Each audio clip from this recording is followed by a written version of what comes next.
Check one, check two, we're live. Hello, everybody. How's everyone doing today?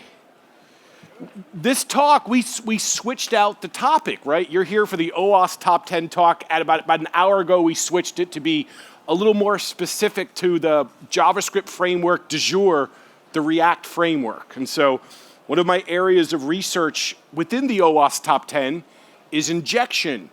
And in the topic of injection, we know of SQL injection, LDAP injection, command injection, but there's also client-side injection called cross-site scripting. And I believe that React has won when it comes to client-side frameworks. I don't wish Angular on my worst enemy. It's hard to maintain. Vue is pretty excellent, but it's very close to React. React is a good combination of flexibility and developer friendliness. I think we're going to see React dominating JavaScript frameworks for many years. So I've been doing research on React security as a developer. By the way, my name is Jim Manico. It's a pleasure to be here. I've been a software developer since the 90s, building web applications and APIs. I'm an author of a book for Oracle on Java web security, and I volunteer my time with a foundation called OWASP, the Open Web Application Security Project. And I lead two projects, the Cheat Sheet series, that's a living encyclopedia for developers on security, and the Application Security Verification Standard. And I'm very glad that you're here listening to the talk. We're going to focus on React. And again, I swapped out this talk about an hour ago. I went with my OWASP Top 10 talk, our fancy professional slides. My React talk is not. So last minute, I'm swapping this out for you. I think it's more relevant to your role as a developer, real specific information. So we'll look at what React security is, and we'll walk through 10 domains of security with React and talk about key concepts, challenges, and examples of how to get this right. So by the end of this talk, you should have, if you know React already, by the end of this talk, you should have a really good set of actionable information to go back to your teams, find existing bugs, and teach your team how to stop writing bugs in React. Now, what are these top domains in React? We're going to focus on cross-site scripting, dangerous URL input when URLs are a parameter, when rendering HTML in React, securing embedded JSON in React, using styled components in React securely, insecure native DOM access. Please stop using refs to edit the DOM in React. What is wrong with you? Access control failures. I'm talking to myself, not you, I'm sorry. Vulnerable third-party React components. I get so mad when I see developers when I see my team using refs to skip React and just edit the DOM directly. That's my personal pet peeve, I apologize. Insecure client-side logging in React, and insecure server-side rendering in React. When I look at React, I'm worried about two major risks. I'm worried about cross-site scripting when the attacker can inject JavaScript into your application that other users render. I'm also worried about the attack called view source. If I can view source on your React code and I can see business logic functions, administrative links when I'm not administrator forms that are hidden when I'm not an administrator, you're violating the principle of least privilege. Those are the two attacks. I'm looking at your source code, finding secrets, or I am injecting JavaScript into your app in some way. The thing is, among user interface developers, among API developers, I think security culture is getting stronger. But among user interface developers who work on React, our job is mostly look and feel. I don't see in my teams a strong culture of security in the world of React. And if you listen to this talk, if you investigate these issues and master the art of React security, you are a champion for your company. It's not trivial to write a secure React application. And a lot of the security scanning tools don't do a great job of finding problems in React. So the most important role in the world today of security is a developer who cares about security and is willing to teach it to other developers. You are a champion if that's what you're doing in your career. As a security professional, I can only do so much. We need developers helping developers to change the world. Number one, let's talk cross-site scripting. I'm gonna move fast. I have about, let me see, I have 97 slides, so I'm gonna move fast. Are you ready to go? Yep. Are you ready to go? Let's do this. We're gonna move. So number one, this is reflective cross-site scripting. This is when a user interface takes a parameter off the URL and immediately renders it without escaping or other security. So the attacker sends a URL to a victim. They click on the link, and that variable data lands inside the browser. When I can add malicious script to your application, I can steal data from your app easily, send it to a collection server where the attacker collects it. It's called reflective XSS. Stored XSS is when I implant the attack in your database in some way. Like I'll edit a user profile or send a chat message. Another user looks at that data that includes JavaScript or other malicious code. It lands in the browser, the script executes, and I can steal any data from that browser page and much more. Here's the theft attack. I inject a script, I build a URL, and grab a copy of your cookie. Now this attack lands in the victim's browser, not mine, the attacker. I then build an image object, it's not visible yet, .source makes a GET request, and I just sent your cookie to my server. If I steal your cookie, what can I do? I can hijack your session, hijack your JSON web token, game over, loincloth and spear, hunting in the forest for small game to survive, you're done. All right, moving on. If the cookie is flagged HTTP only, you're good to go. The cookie will be an empty string, but the attack payload will still launch.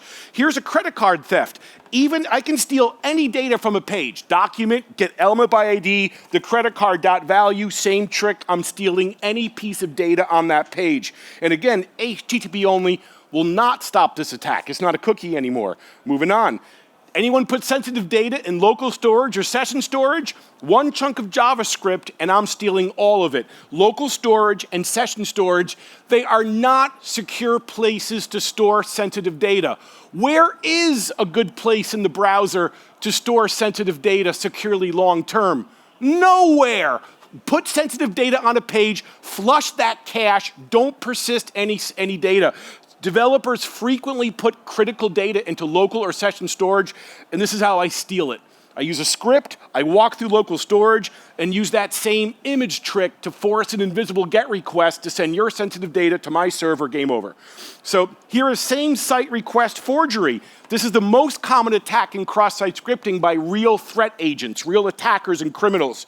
So I inject a script, I use the same image trick to make a request to like a webmail system and fake out a request. The cookie will leave with the request automatically in a typical application. I'm gonna move on. This is a keystroke logger in JavaScript, where if I can embed this in your page, every single keystroke will be sent to my server through a WebSocket. This is site defacement. Look at the bottom here. Document body inner HTML overwrites the entire body of a page, and I just defaced your whole site. If you're trying to filter cross-site scripting with the firewall or like an input validation rule, it's not a complete defense.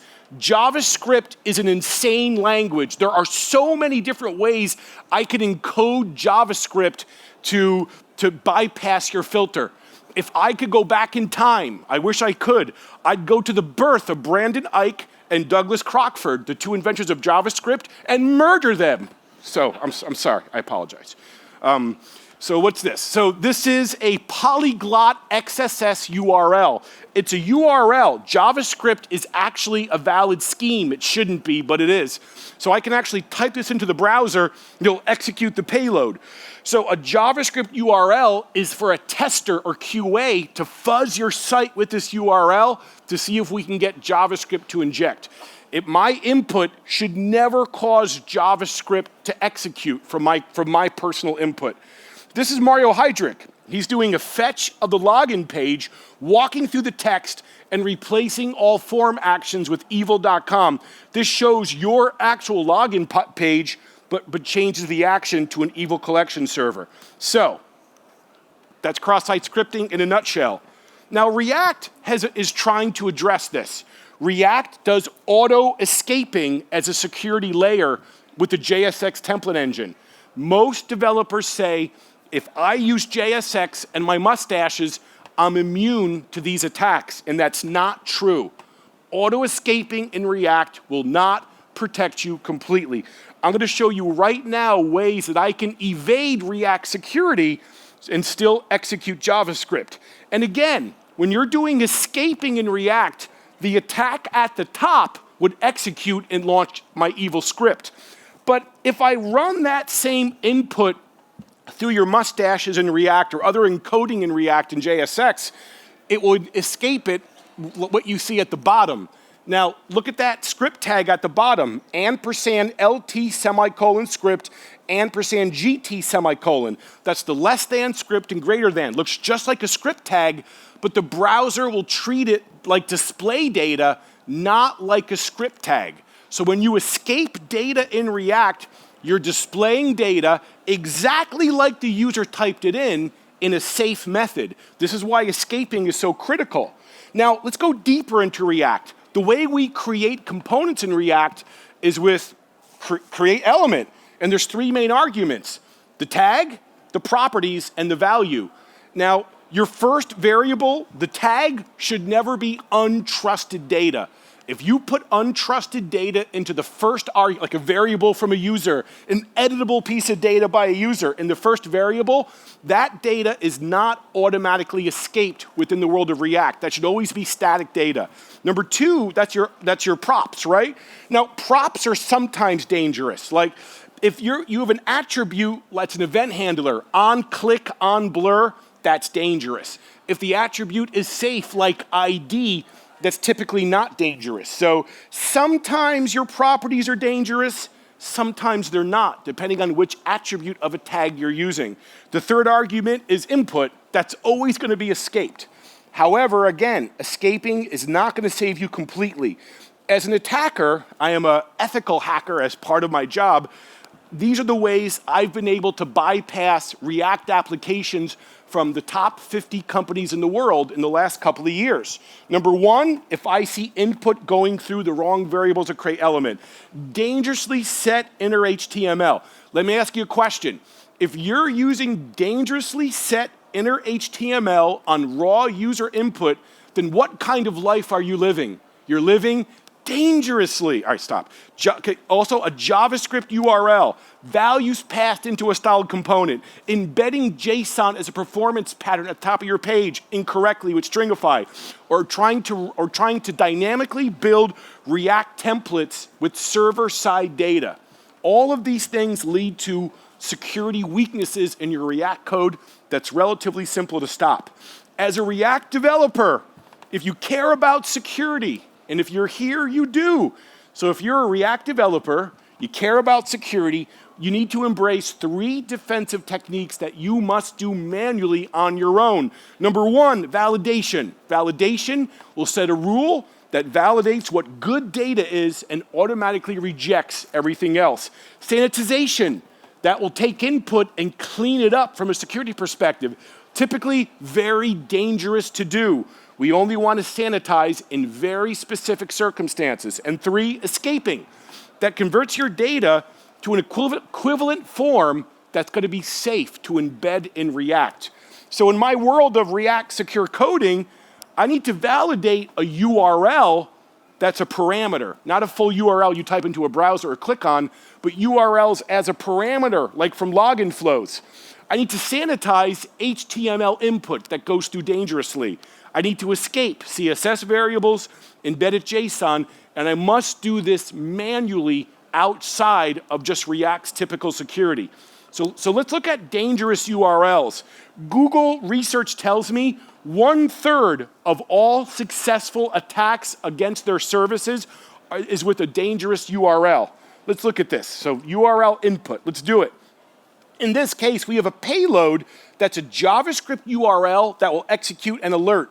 And if I put that into the mustaches of form action, it will be escaped. However, the problem is not that escaping will help you in this case because it's a URL that will be acted upon when you press that button. If you escape a URL and put it into a source or action attribute, it's still gonna work. So this escaping doesn't help me here.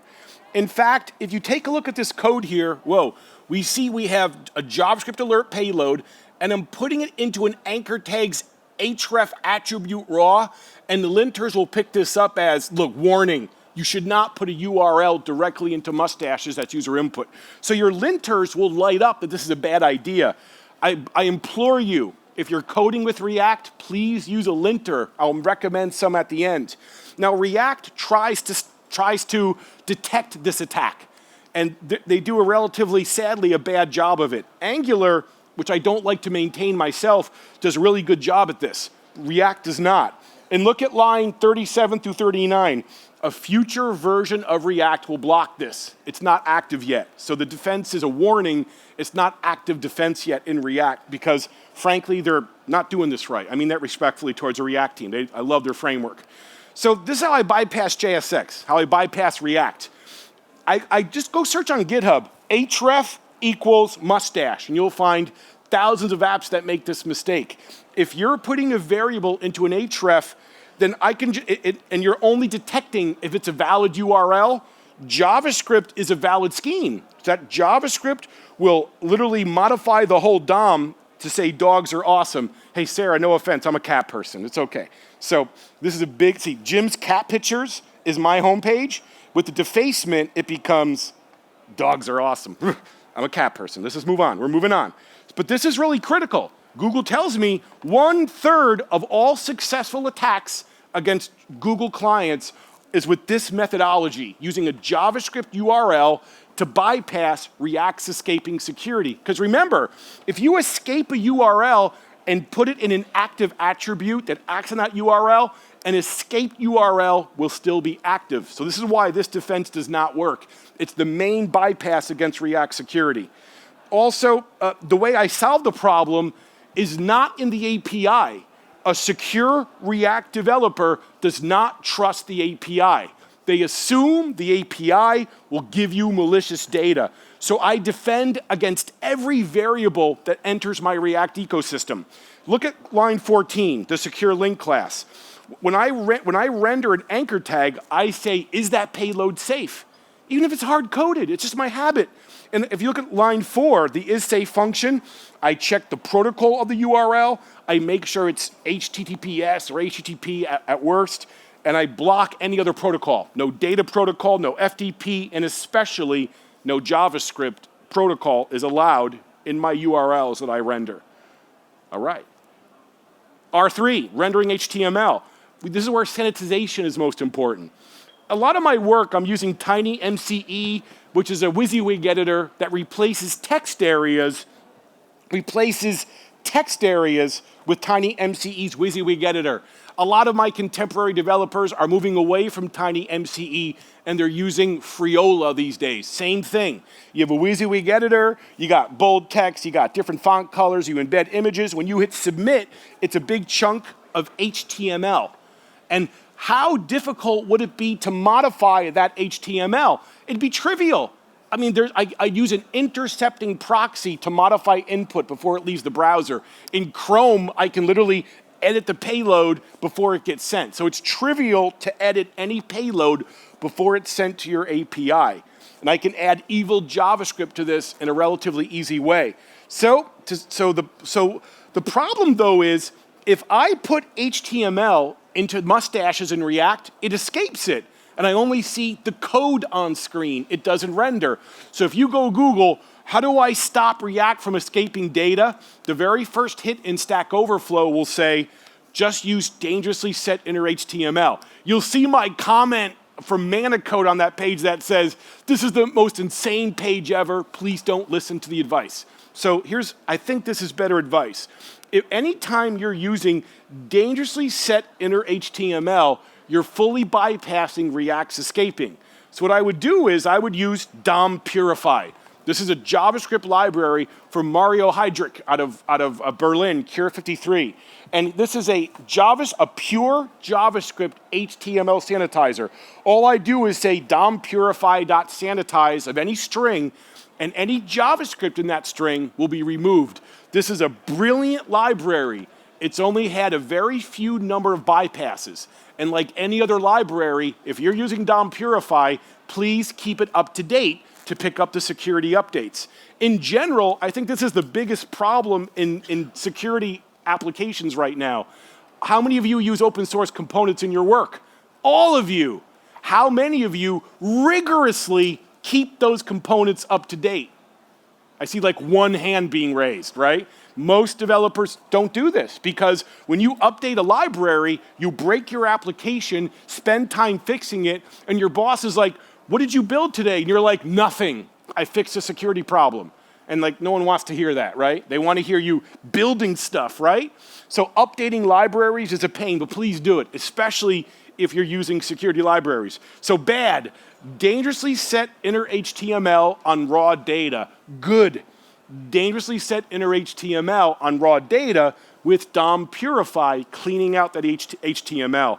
In older versions of React that I can't update for various reasons, I use DOM Purify on every single input, and it solves some of the problems we see in older versions of React. All right, JSON, let's do this. So when I want to have high performance React applications, I don't use XHR to load the initial JSON, because that would be make a request, get the page, load my JavaScript, here it comes, go get my first piece of JSON, and now render it. So that's, especially on a mobile network, you get latency, and I don't like that for e-commerce and other high performance app needs. So what the older Redux application document said, they said embed your JSON in window init state to save a round trip to have speedier page rendering time. It works really well. But the document said to use JSON.stringify. This is a function I think you should never use in a user interface. It's plain text. So if I stringify JSON, it's going to take my input and render it raw. This leads to cross-site scripting or JavaScript injection. Instead, I recommend you, if you're doing Node on the server, then serialize that JSON. For other languages, and if you serialize or escape it, it will properly JavaScript escape that JSON so you can render it on page. And so if you don't serialize, then I would encode. In most languages, you have some kind of JSON encoding function that does JavaScript escaping. Make sure it's in quotes, set it to initial state, and that's the secure way to pre-embed JSON in a React application. It's a significant performance boost. Encode that JSON. All right, dangerous styles. We want to escape CSS variables by hand. If you look at the world of styled components in React, we're frequently adding variables dynamically to that block of style. The problem is that if you just render that variable in a styled component, there's a whole series of cascading style sheet injection attacks I can use. Like I can build a keystroke logger in CSS. At the bottom, the input's password, if the value is A, then send a request up to that server with the letter A. Just a little quick example. Now this doesn't work anymore. Browsers have fixed this, but this is an example historically of damage that I can do with input that changes your CSS. The way to solve this is a native JavaScript function, css.escape. css.escape is something React developers don't want to use though, because it breaks IE support. Is anybody here still supporting IE in their work? That's a yes, right? Are you okay, sir? Are you all right? Can you give him a hug or something for me? You're really supporting IE for real? Not the current version we're releasing. But your previous versions still support IE? Yeah. I'm so sorry. Give me your boss's phone number. I'll give him a call. I'll double your salary. No one should support IE. The IE series is one of the absolute worst, like morass of filth, unstandard browsers ever written by the hands of a browser developer, and no one should support it. The only good use of IE is to block it at the boundary of your app. Are you okay? Yeah. All right. You agree with me? Thank you, sir. So CSS.escape is the way you solve the problem of CSS injection. And again, the problem why a lot of React component developers won't use it, it breaks IE unit testing. Who cares? IE is dead. Long live other browsers. All right, let's talk about native. This is my pet peeve, right? Please don't edit the DOM with the ref. There's a few cases where it's okay, like programmatic focus, scrolling, or click away handlers. That's it. But otherwise, you should use React, the JSX. Your mustache is all the standard ways of doing React. I don't understand, and using a ref actually makes it more difficult. It's just, developers who are learning React for the first time often use refs because they know JavaScript well, but are still learning React. So if you want to read the DOM with the ref, go for it. But editing it is extremely dangerous. You're bypassing all of React security. R7. How much time do I have? How much time do I have? How long is this talk? I have no idea. What's that? I'm sorry? 15 minutes? 50 total. So I'm at 25. I have another 25 minutes. All right, slow down. All right. Hey, hi, everybody. The principle of least privilege, right? This is from Jerry Saltzer back in the 70s. This is one of the core principles of all of application software and security in general. This says we should only give our users the absolute least necessary access to get their job done. And so one of the things I see a lot in React when I view source, I'm a normal user, I've logged into your application, and I got a complicated React app that I'm looking at right now. And what the first thing I do as a security researcher, view source. And I frequently see administrative navigation components, administrative forms that are hidden because I'm not administrator. What do you think of this? I've done this before in the past. Have you? Sure, some of us have done it. I go view source, and I see all of your administrative endpoints now. I flagged this as a bug at one of my customers.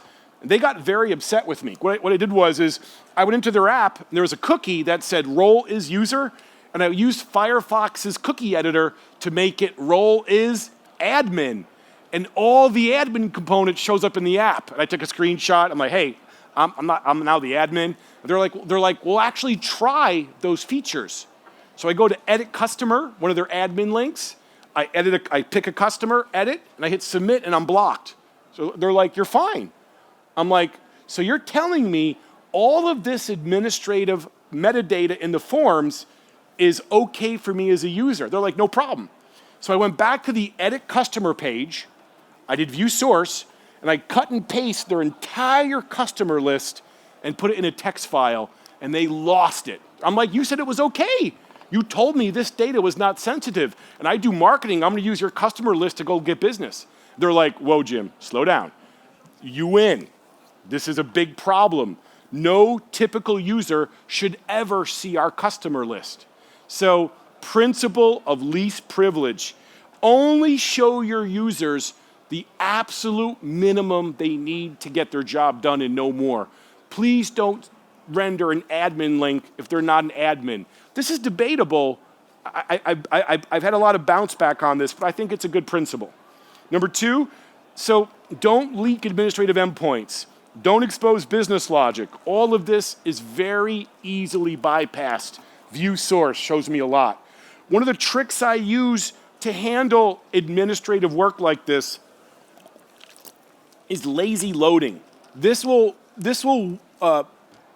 not expose any admin code at first, but when you're doing object initialization, it will go hit the server looking for what's needed, and for your server API endpoints, right, your API endpoints, you make sure they're an admin before you send navigation back to React, before you send forms back to React, like any other admin component. This is it's called asynchronous loading or on-demand loading. That way I can have one code base. For users and admins, I have all the admin protection server side, and I can dynamically load my entire app while honoring the principle of least privilege. Leave it at that. So R8, vulnerable and outdated versions and dependencies. And so JavaScript, I have problems with JavaScript. Like I've been writing code since the mid-90s, and when JavaScript was first becoming popular in what was it? What was the first browser I was developing on? What's that? Yeah, after Netscape. What's that? Yeah, like Mosaic. It was Netscape 3. There we go. Netscape 3, early JavaScript, right? I mean, I'm going to stop that story. I'll put it this way. React third-party components, the entire React ecosystem of third-party components is a morass of insecure filth. It really is. And we are blindly using these components in our production software. Please be careful. Just because a React component is popular on GitHub, it doesn't mean anyone has done a security audit. One of my React gurus is Ron Paris, great React security expert. Ron and I went to Ron's like, let me show you how bad React is. Go pick 3 random React components. And I grabbed them, and within 10 minutes, we found a major vulnerability in each of them without even doing deep investigation. So please, before you pick a third-party React component, understand what you're getting into and do a brief code review. Always do an audit of these components if you care about security. You can also use automation and other tools to check if your JavaScript has a known vulnerability. And so third-party components you're using today have security issues. Check your dependencies, keep them up to date, and integrate the way you check for vulnerabilities into your scanning process. What I do is in GitHub, whenever my developers issue a PR, I run a third-party library scanner on those components. And if any of those components come up as insecure, known weakness, or similar, I do not let them merge until they fix it. Developers tend to not like this when I first implement it, and after a few months, they realize it's there to help you build higher security and higher quality code. So I like doing third-party library scanning as part of my build process and a required step in my build process. Also, when you're reviewing a React component, understand how they're building their code. If they're using dangerously set inner HTML on raw input, if they're using like refs with inner HTML, if they're like allowing unvalidated URLs to enter the code, or any other unsafe pattern, please consider either fixing it or not using it. Also, just try to avoid libraries that directly add HTML into the DOM. This is not a preferred way of building React. Instead, I like React APIs that use React Markdown and actually take your needs and build React components correctly in the React way, rather than having to use dangerously set inner HTML on raw input. All right. So these are the tools I use for JavaScript third-party management. Retire.js. Now, I did not set this up. The author of Retire.js is a local here in Norway. What's up? How you doing, buddy? So Erlen's been working on Retire.js for many years. I just sent him a bug this morning. A small one, a very small one, I'm sorry, I didn't mean it that way. This is a brilliant tool. I use it as a Chrome plugin. So while I'm surfing the web, it will automatically detect any known insecure JavaScript library. Give that tool a try. I was surfing the web, and like most of the top US banks have this vulnerability, right? Have some kind of older library that they shouldn't be using. Also, I like npm audit that auto updates all my JavaScript in a pretty clean way. I also keep an eye on the Node.js security advisories. Interesting bugs in JavaScript frameworks pop up there on occasion. Scan your code for security, please. R9, insecure client-side logging. The problem with React is, while I'm developing React, I got the console to see what's going on. If my React app is simple, I don't worry about this. But these days, my React apps are not simple. I'm doing like really advanced development and complicated things with my teams, and that flow and these pages get really messy, and things go wrong. So more and more, I want to do client-side logging. It's essential for building a successful, complex React application. I use it during development and testing, and once I'm in production, I'm literally building a log, and I'm sending it out to my logging endpoint at my API so I can see what's going on, right? And so First of all, there's certain things you should not log, like credentials and cookies. And second, there are security things you should log. I'll point to some research in that area in a moment. But the other thing I worry about is if I'm doing logging against my API, and that's a blocking function in JavaScript, if that API endpoint is getting slow, my whole React app stops working well. So I make sure when I'm doing logging in React, I do it asynchronously, so if the logging endpoint is down, it's not gonna impact my React app. Or if it's usually not down, it's just slow. Like if I start sending millions of entries to a log endpoint because my app is getting popular, it'll have a major impact if I'm doing synchronous logging out of React. So be ready to handle scale, consider different logging threats when you're building your logging infrastructure, and so on. Now, one side note, as a developer, I use this cheat sheet. This is a donation to the OWASP Foundation from Nike Corporation, right? And the trick here is there are a bunch of events that typically happen in an API or application that I know it's not a normal user, that I know it's an attacker. For example, how many access control violations do you see at your API? Here's a question. What do you think? How often do you see at your API level some kind of like normal user trying to hit an admin function? I almost never see this. A normal user would never do this. But guess what? Attackers will. So when I see a normal user trying to do an administrative action, I log that as a critical security event. We are now under attack. Somebody is being malicious, and the earlier I know about that, the better. And the only way to get that right is if you, as a developer, do security logging. Security is not about me as a security professional telling you what to do. That never works. It's about you as a developer taking over the role of a security architect and embracing the need to do good security. The security community will never be able to write secure code. It's only you as a developer who can do this right. And so we need your help. So take a look at this cheat sheet. Look at the critical events, things like the impossible travel problem. Like if you log into a certain IP address in, say, Oslo, and then like 2 minutes later, you're giving me an IP address in like Jimakistan, like that's across the world, right? And so there's no way you can travel 3,000 miles from Oslo to Jimakistan in like 10 minutes. That's called the impossible travel problem, and somebody may have stolen your session, or maybe you flipped on a VPN. Either way.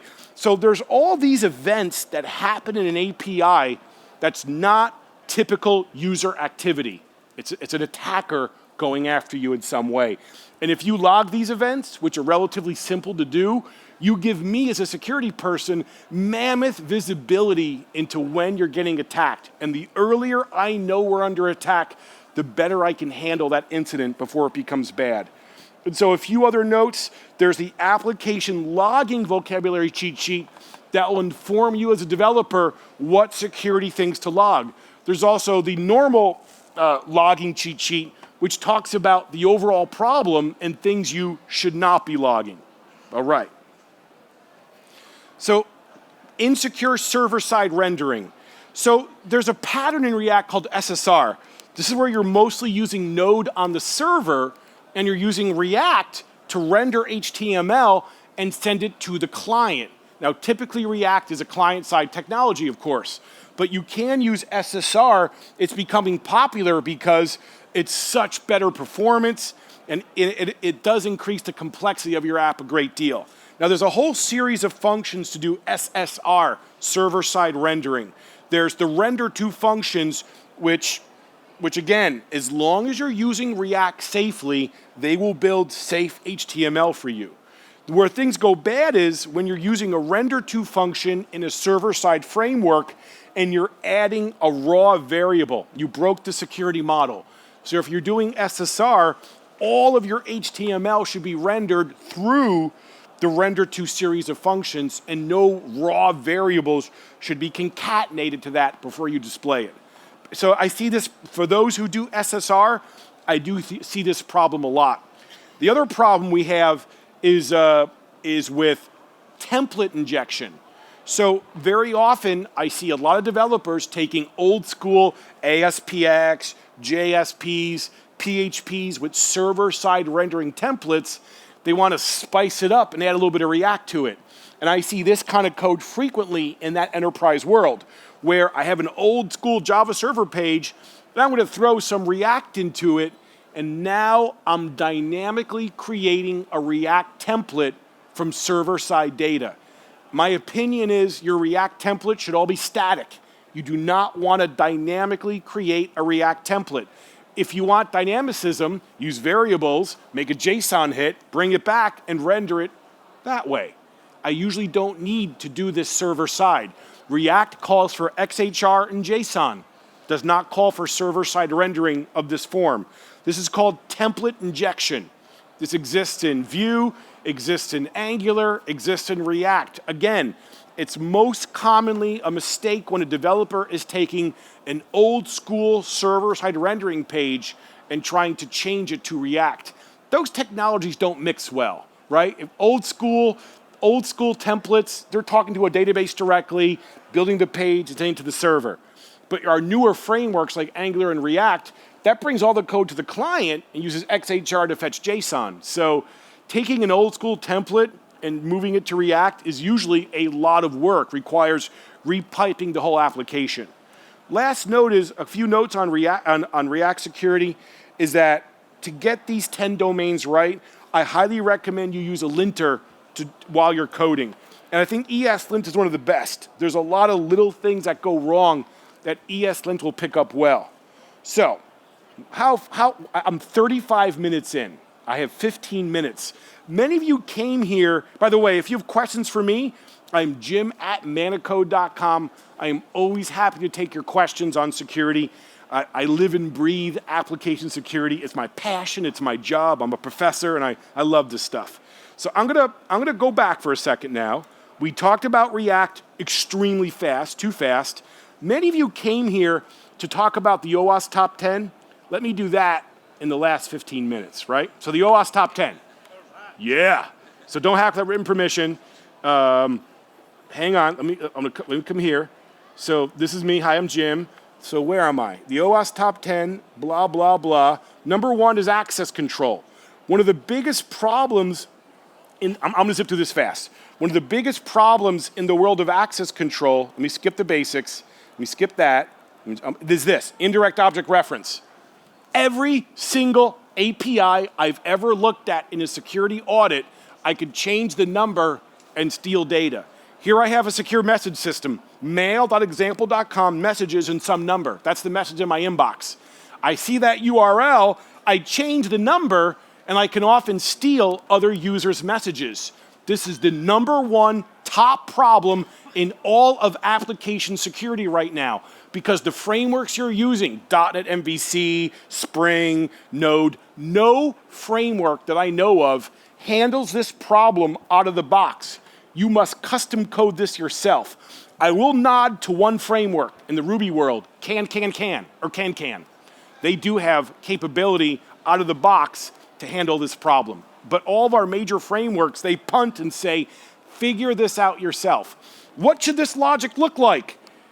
Can I solve this by just doing a role check? Like if the role is user, then let them read that message? That's how we typically fix this stuff in a framework.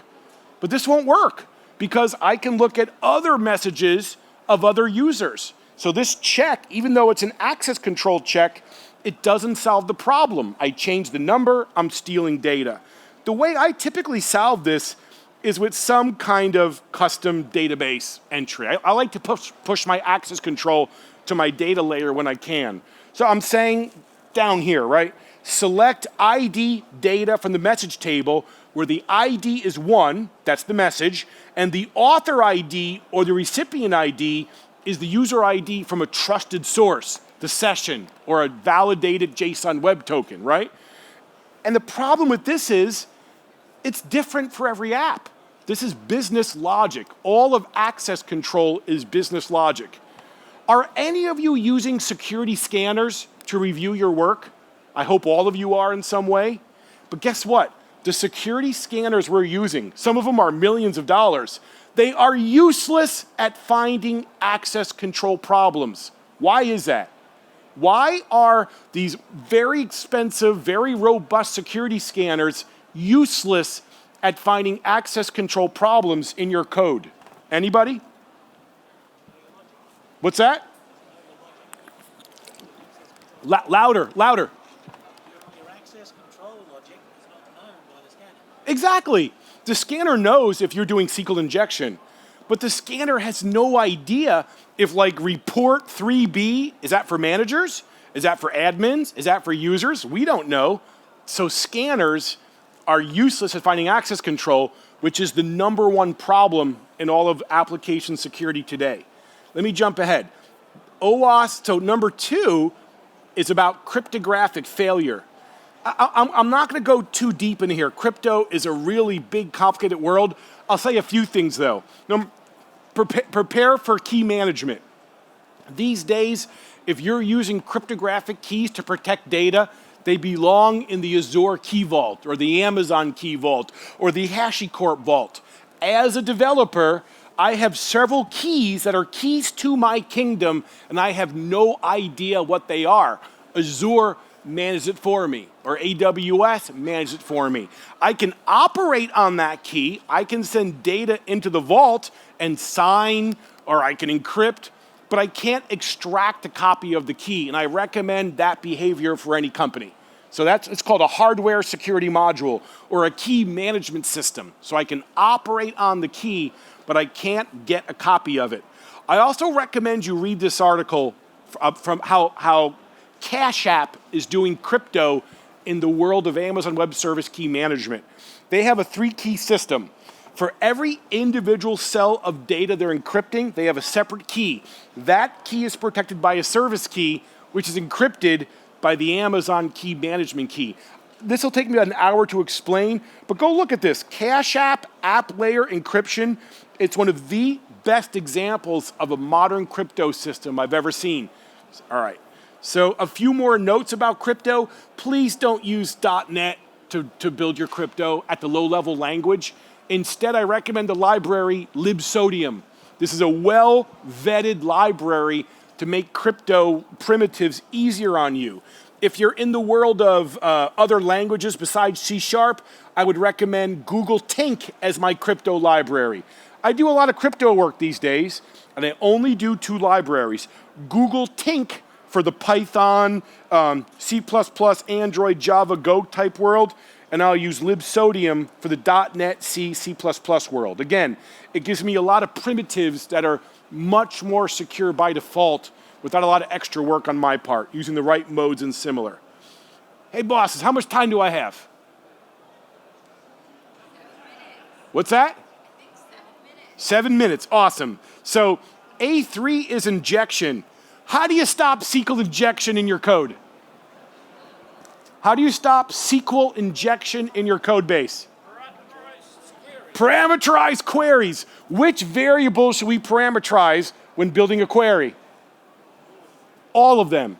Should I only parameterize variables that are from a user? No, parameterize all of them. It's also a performance pattern. So let me see. I'm going to jump ahead. We got 6 minutes. A4, insecure design, right? In the world of insecure design, all I'm trying to say here is if you're going to build out a brand new architecture, build me a system diagram and vet that with a security architect. If you build out an insecure architecture, you're in production and have to wind back, that's mammothly expensive to do in my opinion, in my experience. But if you do it's not fun, but if you draw out your architecture and review it with an architect, that's called threat modeling, you're going to be able to pick up problems in a very cheap way versus trying to fix them in production. Security misconfiguration, this is about the cloud. I use a lot of tools now to scan my cloud configuration to see if I made any obvious mistakes. Things like Aqua, KSOC, many others, Twistlock, and similar. So configuration really drives security, especially in the cloud.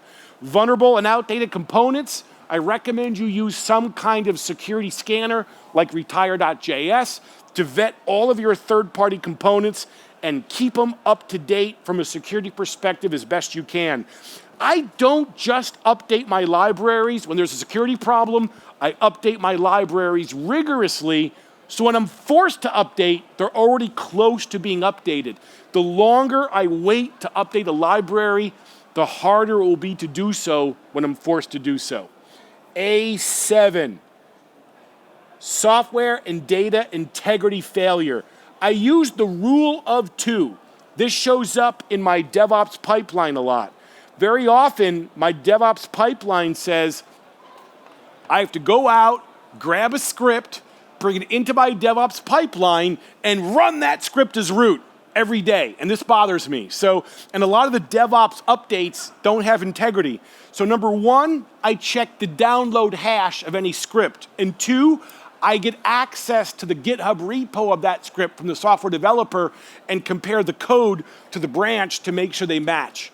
So this is a huge problem in the world of supply chains because we see the actual update processes of many frameworks getting attacked themselves.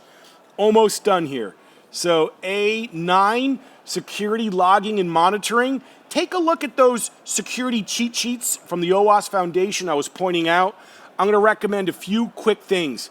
These are the critical events I recommend you log as a developer to help me as a security professional know when we're under attack. Impossible travel, reusing a revoked token, server-side access control failures, detecting a virus or a malformed image or PDF during upload, malicious extraneous parameters that your app doesn't even need, seeing a request user agent that declares itself as an attack tool. I'm recently divorced. I've been dating for the first time in many, many years. And something about malicious attack tools. When someone you're dating tells you, you shouldn't date me, I'm a malicious person, believe them. That goes in both directions too. I learned that the hard way. So when you get input that says, hey, I'm an attack tool scanning you doing harm, believe it and block it. All right. Malicious cores, I'm talking about cross-origin resource sharing. If you're getting an incoming XHR request from an unapproved origin, you're under attack, and that's likely an event worth logging. Last but not least, server-side request forgery, my last slide of the day. We just did 2 quick talks. We pulled it off. So server-side request forgery, the biggest example of this was against Capital One. And what happened here was, look at the bottom here.